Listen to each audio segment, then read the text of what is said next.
ಮೂಕಾಂಬಿಕೆ ಮೇಲಿನ ಭಕ್ತಿಯೇ ಬಂಡವಾಳ, ನಕಲಿ ವೆಬ್ಸೈಟ್ ತೆರೆದು ಅಸಲಿ ಖಾತೆಗೆ ಗಾಳ, ದೇವಿ ಹೆಸರಲ್ಲಿ ವಂಚಿಸಿದ್ದ ಕಿಡಿಗೇಡಿಗಳಿಗೆ ಕಾಕಿ ಕೋಳ.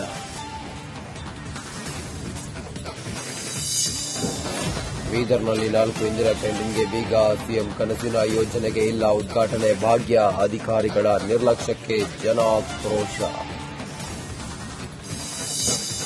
ಗದಗ ಬೆಟಗೇರಿ ರಸ್ತೆಯ ಸಂಪರ್ಕ ಕಡಿತ, ರೈಲ್ವೆ ಕೆಳ ಸೇತುವೆ ಬಂದ್ನಿಂದ ಜನ ಪರದಾಟ, ಶಾಲಾ ಮಕ್ಕಳು ಆಸ್ಪತ್ರೆಗೆ ಹೋಗುವವರಿಗೆ ಸಂಕಷ್ಟ.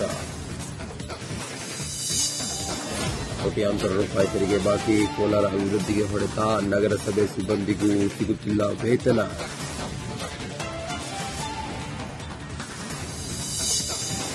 ಯಾದಗಿರಿಯಲ್ಲಿ ಹಾಳಾದ ಕಾಲುವೆ ದುರಸ್ತಿ, ಸೌಧಾನಗರ ಜಲಾಶಯದಿಂದ 16 ಗ್ರಾಮಗಳಿಗೆ ನೀರು. ಇದು ರಿಪಬ್ಲಿಕ್ ಕನ್ನಡ ವರದಿಯ ಬಿಗ್ ಇಂಪ್ಯಾಕ್ಟ್.